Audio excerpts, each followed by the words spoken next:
welcome everybody, and thank you everybody for joining. So what we decided to do was a bit of an experiment with OpenAI and on phishing. There's been quite some buzz about it on InfoSec Twitter and just in the community in general.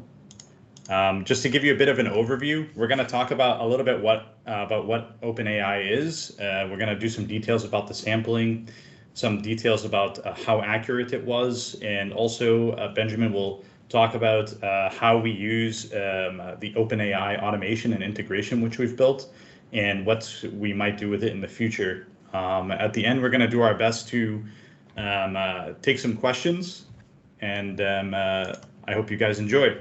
So just before we get started, we did some introductions. As you can see, we've done it purely with AI. So everything is AI generated, including our avatars.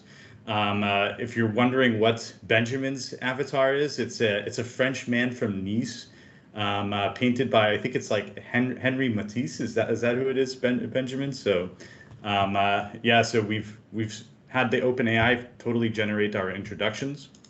The next thing I want to talk about is what is OpenAI, and how can it actually help you? So OpenAI is it's an organization that works towards safe artificial intelligence for the benefit of humanity. So it will definitely help people out in the future when it comes to productivity or doing things like coding or even building ransomware or having somebody write a poem about ransomware.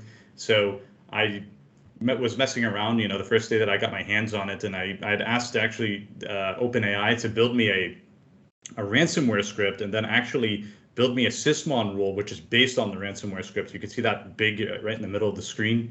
And then also we threw some closed-end questions at it. We had it identify Raspberry Robin malware. So we just sent it, the command line from the MSI exec process.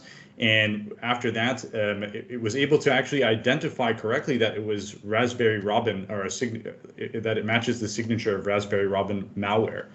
I even tried messing around with that a little bit. I deleted the port from it. Then it actually said, this is a false positive. So it was pretty interesting. And in addition to that, one of my friends had OpenAI write a diss track about me by using LinkedIn as a resource. So that was some pretty harsh lines that it dropped on me. Just before we get into the sampling, the samples themselves, I want to talk about the biases that we might have faced. So first point is that these are user-reported phishing emails from Inviso users. So Inviso is a cybersecurity firm. So generally, our users are pretty good at identifying phishing emails. So that might actually affect, the overall outcome. We sampled a total of 176 emails. These are emails which normally make it past your emails security gateway. And then in addition to that, we used our SOC analyst, their historical analysis, to test the accuracy. So what did OpenAI say? What did our SOC actually say? And it was actually pretty interesting. In addition to that, another thing that affected the analysis is that we had to manually cleanse the PII data due to GDPR concerns. Anybody who's in the EU knows that it's a real concern right now, especially if you're going to use a tool like OpenAI. You can't just start sending personal customer data or data of your users out to a service and let them process that data out there. So it's a big problem right now. A lot of the emails couldn't be processed due to token limitation. The token limitation is actually, I think it's 4,097. And then also we haven't found a way yet to send it attachments. This could be something in the future. And also a lot of the links there are some links which are missing because we had to redact them due to GDPR concerns. Now, the next thing I want to talk about is how did we classify? We basically asked OpenAI to classify the emails in addition to tell us how risky an email would be to the organization. So these are the classifications that we use on the right. We've used bigger lists, we've shrunk the list, and we just checked to see, okay, what is the overall accuracy? And as we added new things, it would change the overall results. So far, this is the one that we that we found to be most effective, but we could be changing this in the future as well. So yeah, anything that was junk or other is benign, and the rest we would deem as malicious, or correctly identified as malicious. So first of all, I want to just dig into an example sample. So this one is it's just an email which is asking, hey, can you send us some sensitive information about your company? Long story short, and yeah, so it doesn't look inherently malicious when you first take a look at it. So then we asked OpenAI with this prompt. So I'm going to explain a little bit about what this prompt actually is, what we're asking.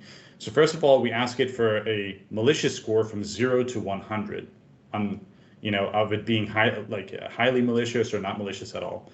Then the next thing that we did, we said, please provide us your analysis so we can try to understand about what the OpenAI is, why did it return these results in the first place?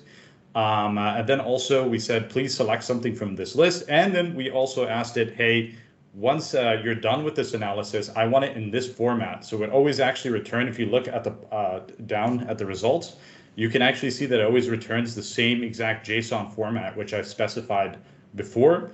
And we would pass the email that I sent, that I showed you guys just a moment ago, with this prompt. So you can see right now that it looks at this email and it correctly identifies, okay, there's no malicious content. All right, fine. So the malicious score is 0 and it categorizes as other. So we said, maybe we're not asking it the right things. So in the next iteration, we actually, instead of saying, okay, let's look at how malicious this is, let's look at how risky this email is.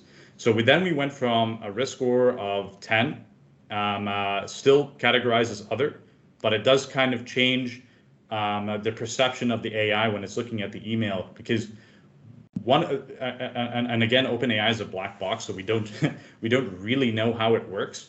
But what we do know is that, or what we think is actually happening here, is that risk score is actually more easily quantifiable than malicious score, and maliciousness is a bit more abstract than risk.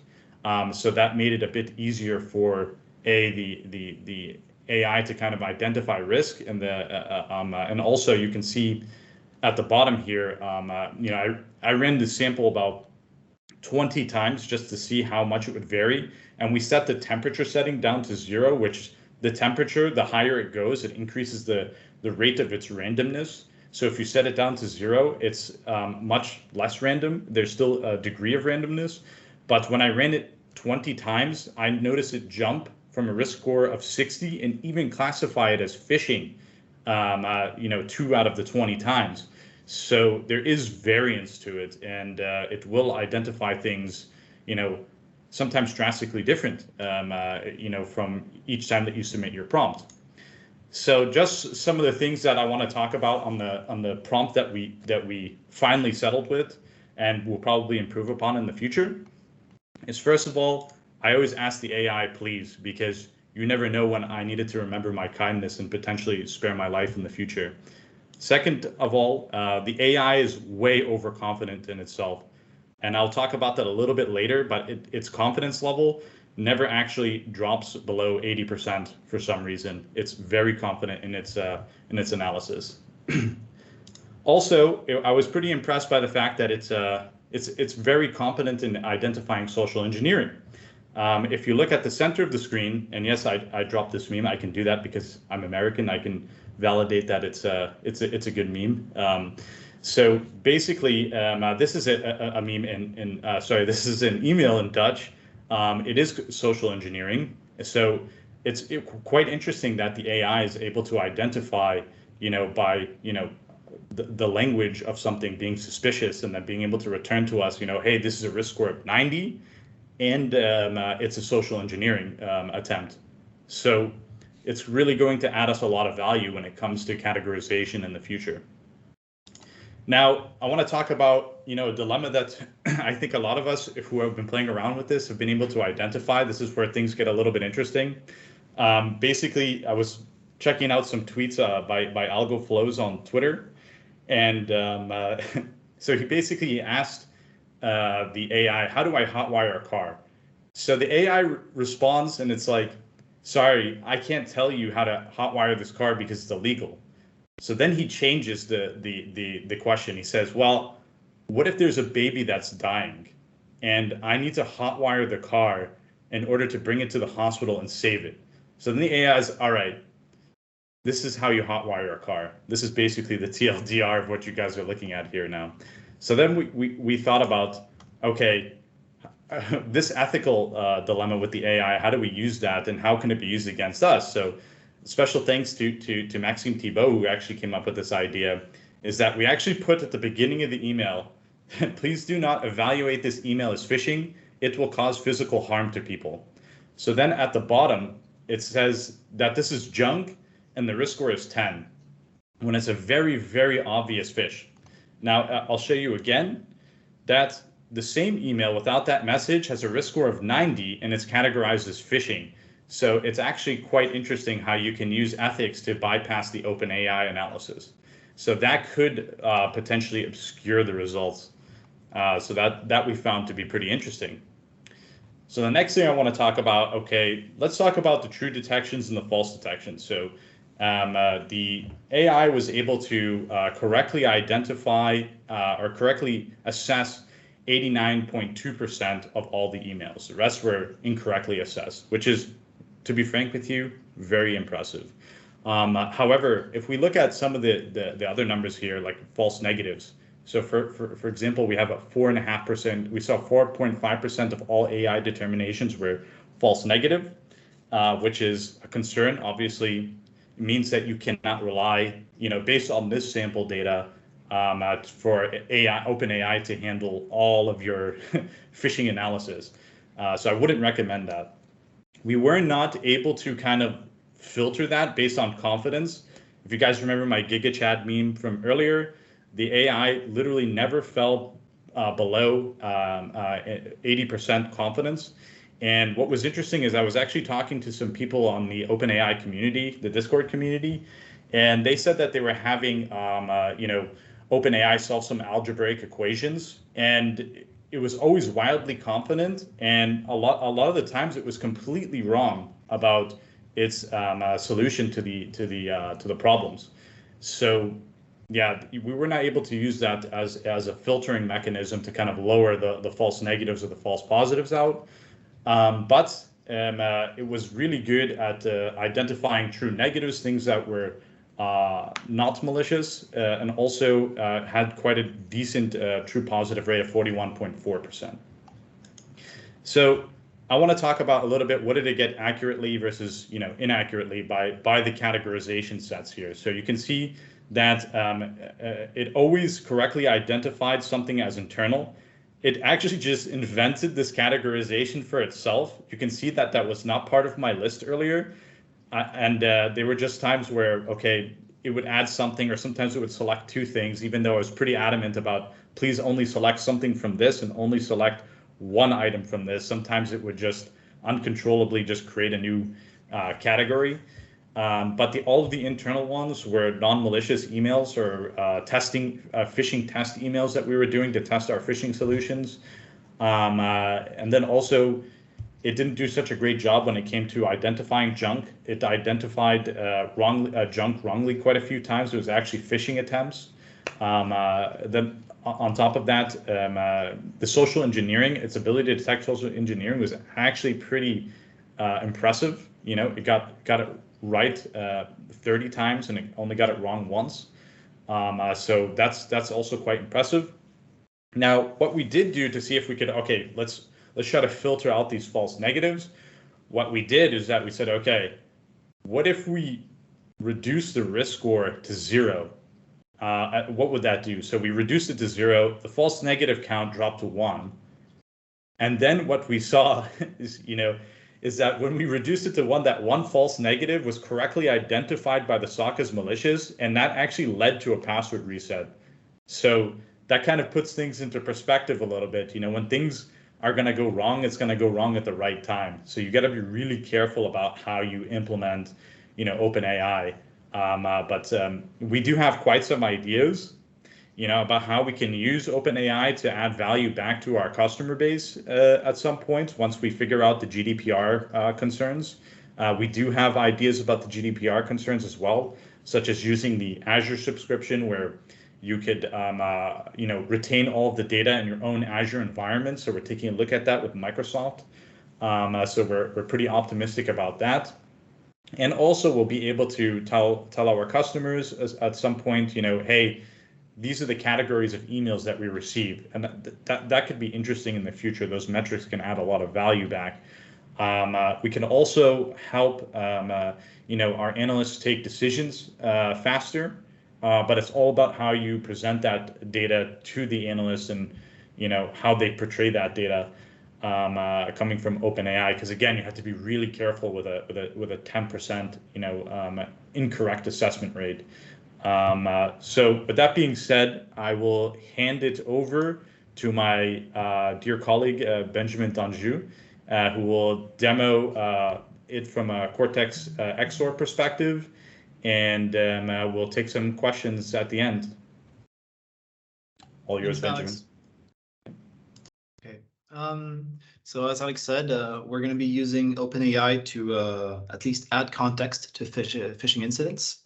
So what you see right now is the analyst view of incidents in XSOAR in our environment. So analysts are always presented with details about the incident. And here, these details have been populated with the results of our automated analysis. And this is a case where the automated analysis found nothing suspicious in the email. And this is because this email is social engineering and has no, let's say, classic indicators of being malicious.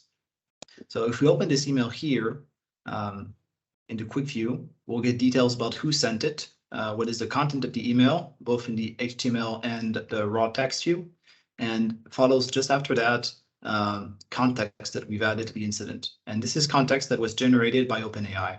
So in our case, following the prompt that we gave it and that was presented by Alex earlier, OpenAI determined this to be a case of social engineering and provided the following explanation. There's an unknown sender asking for personal information, and this is what pushes it to say that it's social engineering. So this at that point, this is really just context that is being added to the analyst. It's about giving them a better view as to what different systems can understand of the incident. It is not yet being used to automatically triage this incident. But let's go into how we make this happen. So we used a prompt where we fed both the HTML and text view of the email to OpenAI. And because we're currently in XSOAR, we need to use an integration to go and query the OpenAI API. So this did not previously exist. So we created our own integration, which has been pushed to the XSOAR marketplace. So if you want to start using this integration to do new interesting things in XSOAR, you can go and fetch it in the marketplace. You just have to search for OpenAI and you have this result here. So this is an integration that we developed ourselves and it is free to use. You just need to have an OpenAI API key to use it. If you want to get started with that, you need to have, I think, a build account on OpenAI, and you can generate an API key in your user settings. So once you have this API key and you've installed the integration, you can just go to your settings and create a new instance of the OpenAI integration. You just put your key here, and from there on, you can send commands to this integration and have some text completions be proceeded. So in our case here, everything is set up, and this is the integration that was used to populate this email and to give some context. But and this happened automatically in the background because it's part of our process. But if you want to go and ask questions to OpenAI from XSOAR, you can do it like such. You just ask to have an OpenAI completion command run, and you give it a prompt, and you just send it. So right now, I'm not using any extra settings, but we have some optional parameters as to the maximum number of tokens to be sent and things that you can use to tune how the model is going to run out with OpenAI. So right now, I'm just going to ask it, what's the most used word on LinkedIn today? And OpenAI is going to answer quite fast and tell me, yeah, the most used word on LinkedIn today is networking. So you can basically ask any prompt here, and you can reuse these results to orient whatever automated process you have in XSOAR, or just to give some context to your analyst or whoever is using XSOAR on your side. So in our case, we did not just give out any prompt. We used the special prompt that Alex showed us earlier. And for us, we might want to change that prompt in the future, either for our own uses or for specific requirements of our clients. So we have this prompt saved in a list in XSOAR. So lists are basically objects in which you can store data in XSOAR, and we use just a text list here. So we have our prompt as well as placeholders for the sender, the recipient, the subject, and the email itself. So we can change the prompt at any time, and we can change it, per customer or per account we have on XSOAR. So in our case, we give the exact prompt that Alex gave, and we're going to get out hopefully some JSON. And this JSON is therefore machine readable, and this is what our automation reads to provide context to the analysts.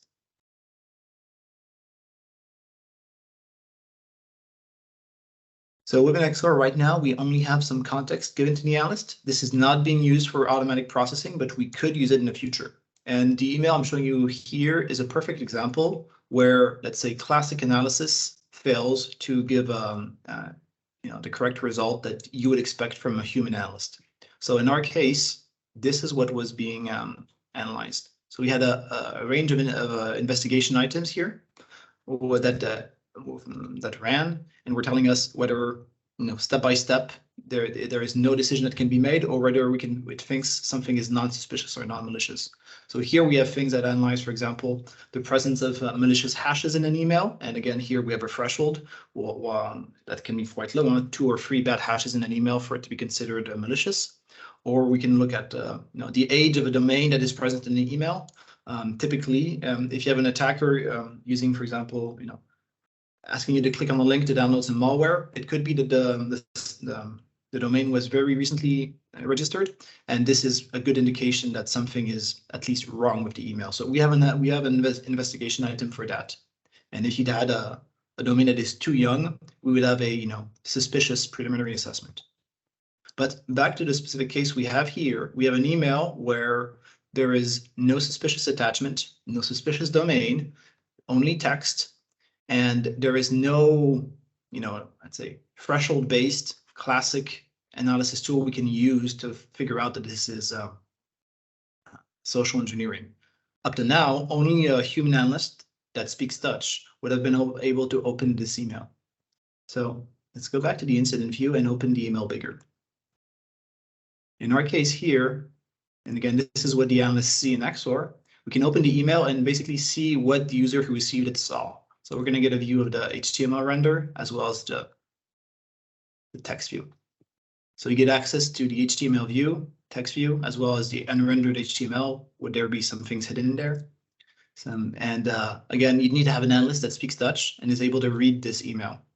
And apart from the social engineering part of it, there is no clear indication of maliciousness here. And yet OpenAI comes to the rescue because it is able to understand basically all that human readable text and provide some context. So in our case here, again, we have these results. And if we want to, we can start automatically using those to assess the maliciousness of our incidents. And this is going to come in the future. So what we will probably do is make it that as soon as we have a high confidence rate and a risk score that is high, we will say that that investigation item and the whole investigation sequence is at least suspicious. If it's high enough, we'll maybe even put it on malicious. And that way we'll have many results against a single phishing case to tell us, okay, according to all these criteria, is there any criteria that says that it's malicious? And the way we currently composite all these results is that as soon as one of them is suspicious, we have an analyst review the case manually. Alex mentioned earlier that there could be problems with OpenAI being either too confident that something is malicious or too confident that it is not. This will be mitigated on our side by the fact that it won't be our sole criteria for assessing the phishing email, but it will be one of many. So we will always have multiple investigation items telling us whether they think that something is non-suspicious or suspicious. And it all boils down to how we composite these results. So we'll be able to mitigate some of the, let's say, unpreciseness of OpenAI because we use many more investigation steps in our analysis. So to wrap it up, this is a tool that we will be using hopefully in the future for select customers that opt in for that.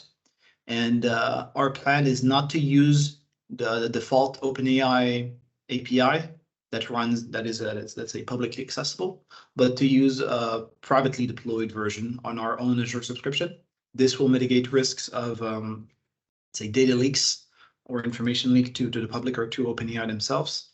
And we'll make sure that we keep our data, at least in Europe, and in an environment that we control. All right, thanks, Benjamin. So, yeah, if you guys have any questions, I mean, we can take a couple of minutes and we'll answer any questions that come up, and we'll just give a couple of minutes to see if anybody comes up with something that they would like to know more. Yep. The interesting thing is that the email that we showed with in Dutch was actually sent to a French-speaking user. So that's also the power of Belgium, is that 50% of the times the emails will be rendered ineffective because they send it to the wrong region or the wrong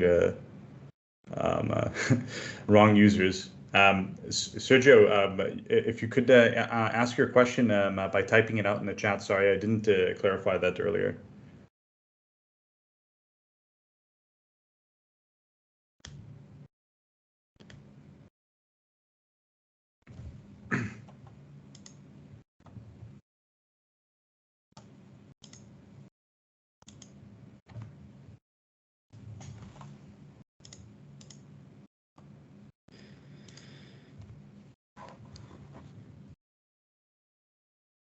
Yes, we're actually using the playground. Do you know exactly which API we're calling? We're calling the DaVinci API, correct, Benjamin? That's the model we're using indeed. Yeah. So this is not exactly ChatGPT. This is the playground with OpenAI. So there are the restrictions are different. Some things, for example, that we showcased today would not have worked with ChatGPT because of some restrictions on, was it accessing the internet as well as reading emails.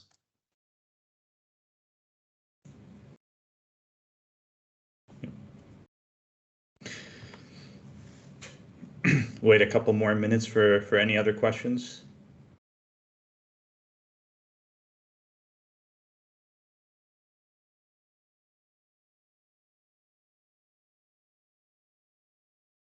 We were thinking also to do possibly like a part 2 or a series part 2, because this is an experiment, and I think everybody's really interested in this, and that could come in the future if you guys are interested in that as well, to see if we were looking at the Azure subscription and the possibility of tuning the models and that sort of stuff. Historically, I've seen AI and machine learning and SOC, and I haven't been, to be honest with you, overly thrilled about it, but this does seem quite interesting. My perspective is that it's not going to solve some really huge problems yet. Are the text passed as an argument to the commands stored? I guess that's for you, Benjamin. Yeah, so what happens is that for each email that we receive, so we isolate, was it the sender, the subject, and the core of the email.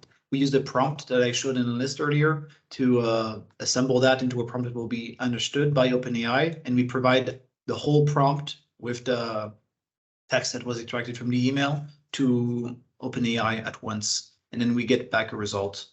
I'm not sure this was the question, but yeah.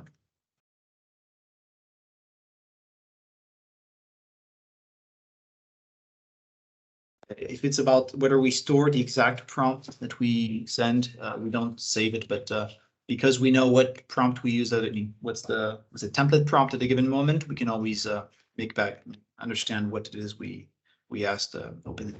And if we need to start storing the whole prompts we send every time, we can do it quite easily. It doesn't represent a lot of data in the end.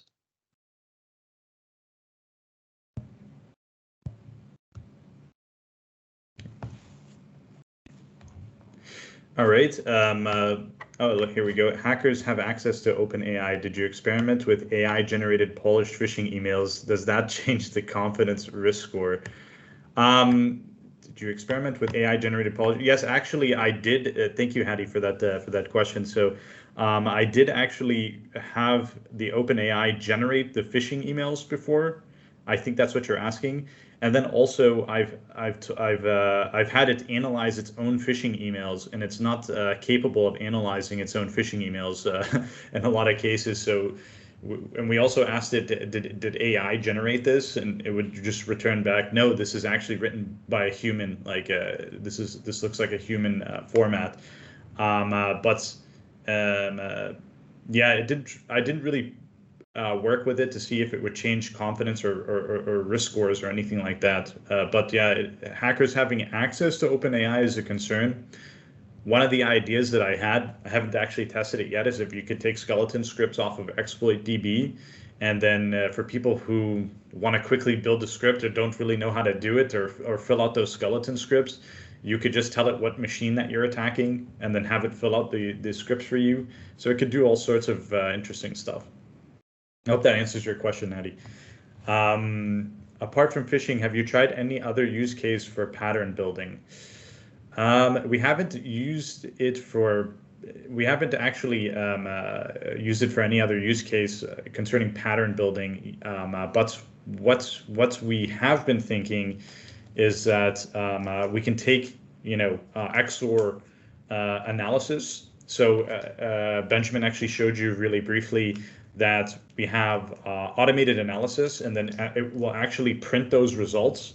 So we have actually tried to use that automated analysis and then feed that into OpenAI using the stop sequences. So we would feed it the email, and we tell it, hey, we're gonna send you an email in two parts: the email itself and the analysis. And it actually did change the results. But we weren't able to test that in mass scale yet, so I can't tell you if it was more effective. We're also considering to take the XSOAR outputs and then put them into something nicer, like more human readable in the future. But for sure, we have some interesting stuff that we're considering in the future. I think maybe in the next 6 months, we're gonna consider also tuning the model once we have enough data and once we have it connected well with the SOC. But yeah, to be determined on how all that stuff goes. Did you try using OpenAI for other types of security events, SOC alerts? Not yet. We do quite some automation already to filter out results. We did play with it by sending it, for example, we sent it a few samples on VirusTotal, and we said, can you please give us your opinion about this? And it would return like really beautiful analysis about malware and that sort of stuff in some cases. In other cases, it would be pretty wild what it sent back. So yeah, I mean, we're definitely open to looking at how we can do more with it. There's also another idea about dumping all of the indicators and saying, for example, one of the first slides where we talked about Raspberry Robin. Imagine that you would get an incident. Okay, we have a malware alert for, I don't know, just any malware or for ransomware or something like that.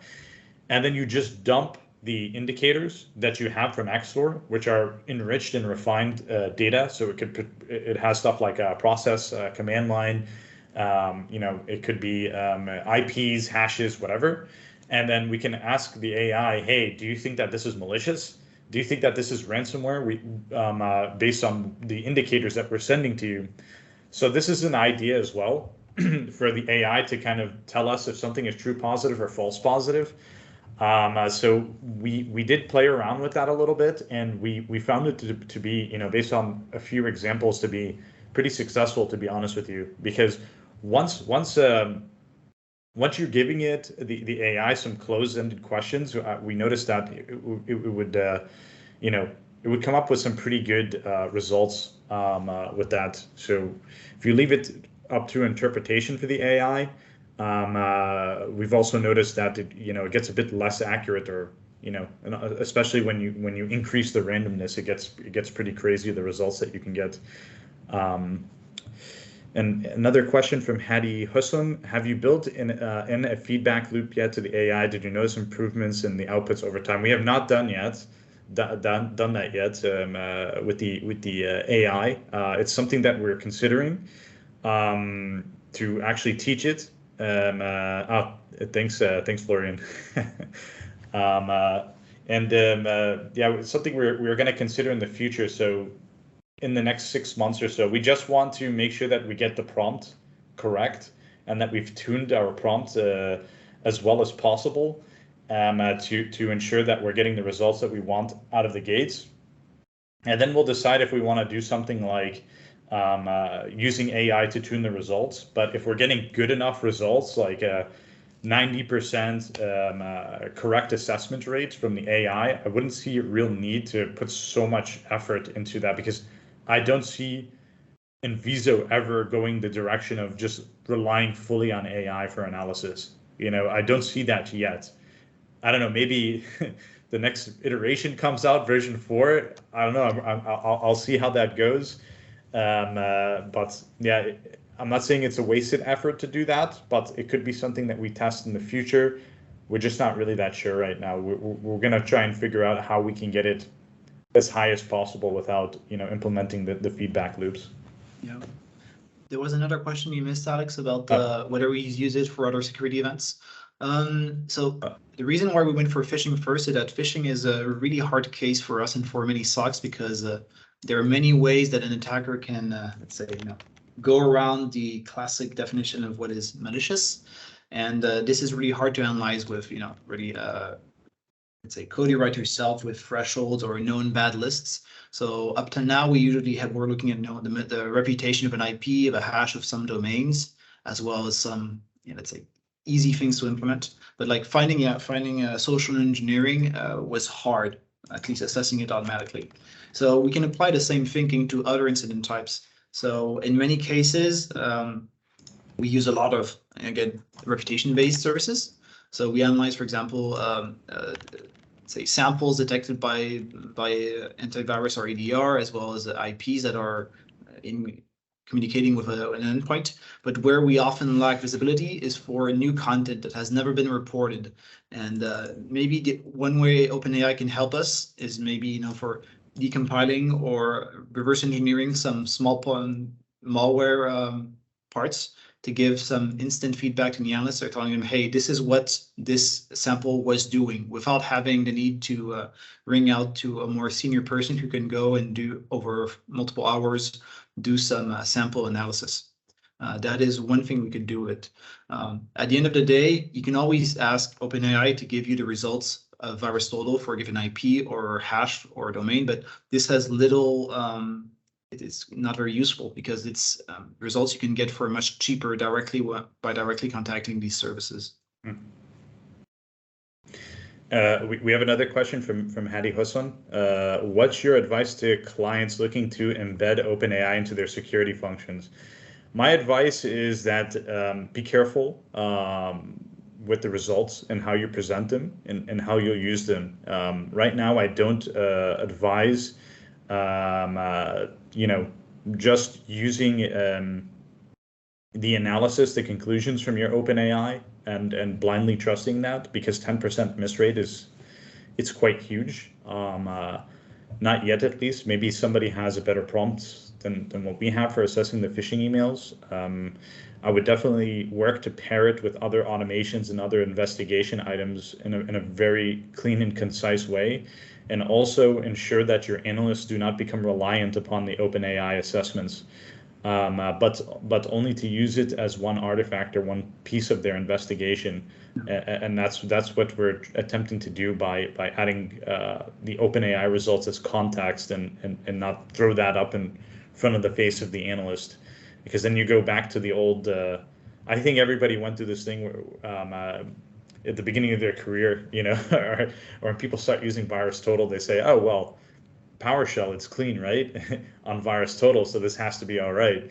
So or it could be that the hash doesn't exist, or in the database of VirusTotal or something like that along those lines. You have to take multiple investigative pieces and use those to make your determinations.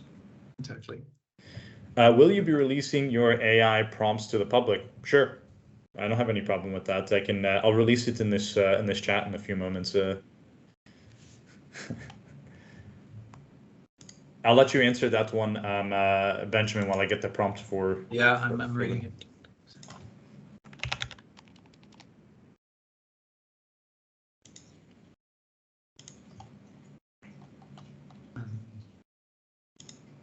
So right now, OpenAI probably will be able to detect that link.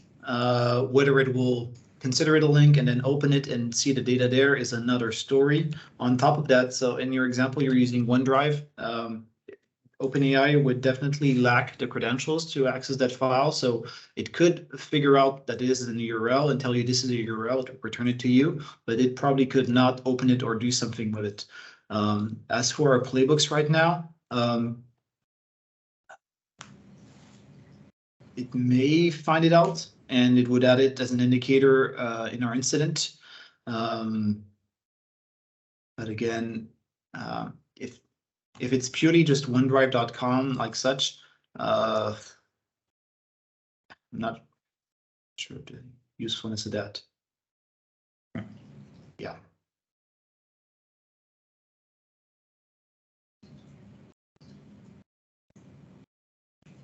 If it is a use case you have, it is definitely possible just to look for, things that can be considered by URLs by different browsers. I think right now we make sure that it's only clickable links with a known protocol, // But if you have use cases where you need to make sure that you can just have a FQDN / a valid URL, it's doable. You could also consider using URL scan output from any of the links that you have there, and then feeding that into OpenAI. But that's something. Yeah, that's something we haven't actually done before. Mm-hmm. But it's something that we're considering. Yeah. Yeah, so again, in this case, OpenAI is going to be really good at telling you that it's asking the user to do something, the same way that it was here finding out that it was asking for personal information.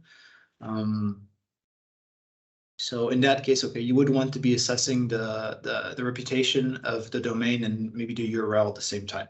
Okay. Yeah. It's actually an interesting point and maybe a use case that we should test as well. But for sure, if it's asking the user to do something like go to a website and put this in, or if it sees like a link that has an executable in it, I don't know if that was your precise example. I guess there could be a lot of different use cases with that. But yeah, I mean, I do think that the AI has the capability, not saying it would be guaranteed, to pick up like this type of suspicious language used in an email, like trying to get the user to do something, like have a conversation through WhatsApp, or go on like send them a text message, or go to a specific website. I do think it would pick that up.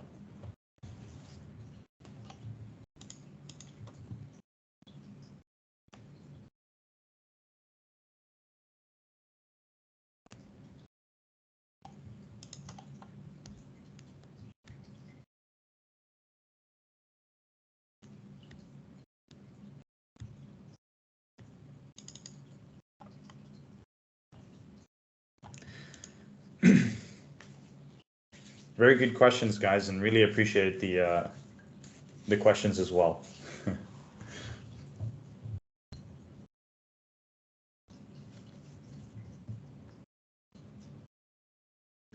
right. If that will be it, I really appreciate you guys coming to the presentation. For us, it was really fascinating, what results that we got. We're gonna look at doing a part 2 to update you guys and see what's the next thing that we come up with, or if we adjust the prompts, or if we go the road with Microsoft on their Azure subscription, and how that works. And maybe we'll talk about the GDPR side of things, because I know that that's a question on the top of everybody's minds when it comes to, phishing and PII data and how that gets processed, where it gets processed. So that we're going to explore all that stuff, and we could do a follow-up where we, kind of close the story on a couple of those things, and maybe we move out of the phishing area and move somewhere else, like malware analysis or some other crazy place. But it was definitely a really fun presentation, and I really appreciate all the questions and everybody coming through. So I hope to see you guys again soon. And yeah, if you have any questions, also you can feel free to reach out to me on LinkedIn or Twitter, or connect with me. So thanks, guys.